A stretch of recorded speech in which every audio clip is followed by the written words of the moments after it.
be talking about claims, facts, and opinions, as well as point of view. Now, we've already touched on this a bit in our discussions of rhetorical situations. And I've already asked you to start thinking about a claim, a debatable claim, for your upcoming evaluation essay, right? So this is all good information to consider as you begin working on your evaluation for the TED Talk. Now, I do want to say that the way that I define claims, facts, and opinions, it might, in other classes, it might vary a little bit. You might hear other definitions, for these terms, but these just give us a vocabulary in which we can use in order to talk about evaluative writing. So just recognize that you might hear these defined in different ways depending on the course. Okay, so let's go ahead and start with what a fact is, right? So facts are truths. These are statements that can't really be debated, right?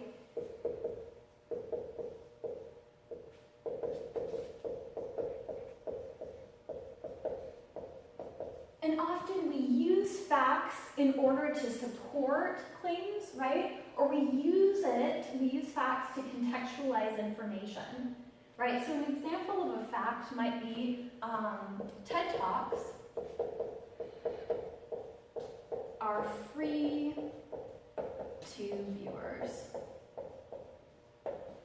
And notice we can't debate that. That's just a true statement, right? So we might say that in an essay in order to contextualize TED Talks and what they are, right? Okay, so now let's go into opinions, right? And I think often sometimes opinions and claims, we use these interchangeably, but I do want to talk in this class about a slight difference and how we use opinions and claims. We use this language a little bit differently in writing or in composition courses. Okay, so an opinion is a personal thought, a personal feeling, a personal viewpoint, a personal like, a personal dislike, right? And they're often stated as I believe X, or I just feel Y, or I think Z, right? But the idea with an opinion is it's from your perspective, it's from your point of view, it's what you feel, it's what you think, it's what you like, it's what you dislike. So I'll just write your personal beliefs, thoughts, and feelings. And so an example of an opinion would be, I love TED Talks, right? That's my own personal feeling towards them.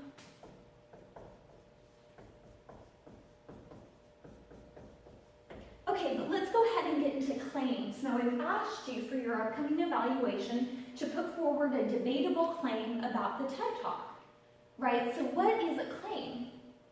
Okay, so claims are debatable statements, right? These are arguable. So they're not just your opinions. You can't really argue an opinion, right? Like, I love TED Talks. No, you don't. No, that's just my personal feeling, right? So you can't really engage in an argument with that.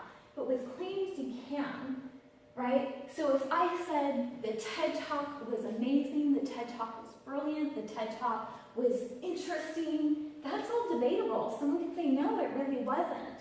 So the key thing to think about with claims is that debate, arguable piece, right? So I'll define them as debatable statements.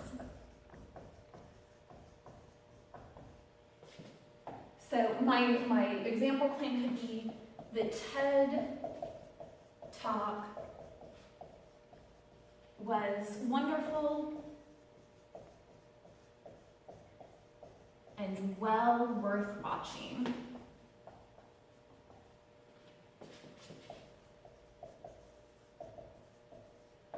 Now notice someone could say, no, it wasn't. It was boring, it was dry, it wasn't informative, right? So that's something that two people could have a conversation or a debate about. And I want to point out that often, when we're speaking, we say, well, I just think, I just believe. And notice you could begin this by saying, I just think. I just think the TED Talk was wonderful. But notice when you do that, when you start with I just think or I just feel, right, you sort of made it just about yourself. Well, I just feel that way, right? So it's not as bold, it's not as confident, it's not as assertive as saying, no, the TED Talk was wonderful and well worth watching. So in your upcoming evaluation, you are putting forward a claim about the quality of the TED Talk. So it really should be in a claim form rather than in the form of an opinion.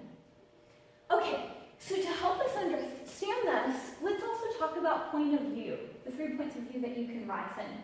And we write in different points of view depending on the rhetorical situation. We need to use all of these points of view, right? We often use first person, which I'll get into what this means in just a moment, but we use first person often when we're reflecting, right? Writing to reflect.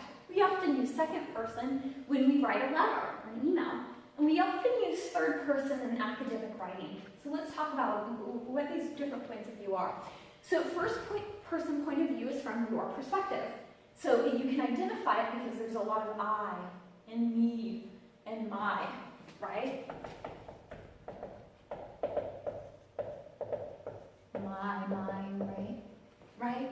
I think, I learned, I felt, right? So that's first person point of view. And again, at the end of the term, when you do your reflection, your final reflection, you'll use the I. This is what I learned in this class. This is what it taught me about my writing, right? Okay, so let's go into second person point of view. And this is one we usually avoid in academic writing, though we do use it when we write email or personal correspondence, right? And this is identifiable with you. You'll see a lot of you, a lot of your, right? And you might ask yourself, well, why is this avoided in academic writing? And I'll give you an example. So I once was reading an essay, and it said, you really need to recycle. You really need to recycle. And I'm reading this. I do recycle, right? So notice when you say, well, you should believe X or you need to do Y, you're making an assumption about your audience, right? You need to do this, and it's often a poor assumption, right? So we want to be more specific in academic writing, and we want to be in that third person point of view often. That's not in every case, right? Sometimes if we asked to write a letter, it might be you. Sometimes if we asked to write a reflection, it'll be an I, right? But often, we're writing in third person point of view. And this is going to name a specific audience. It's going to have a specific subject. So you can identify it with pronouns like his, or her, or their, but I'll give you some actual examples of audiences or subjects you might say, which might be individuals, students, viewers, readers, right? And notice in third person point of view, you've named something specific. Individuals, students, readers, mothers, students at CSUB State, right? So it becomes much more specific. So you always want to think about this when you're writing, right? Especially in an evaluation, where it's like, okay, who is this person's audience? Okay, so for viewers interested in, right, for students who want to, right, so you can begin to restrict your thesis to your claim so that it's within the context of a specific audience. Okay, any questions?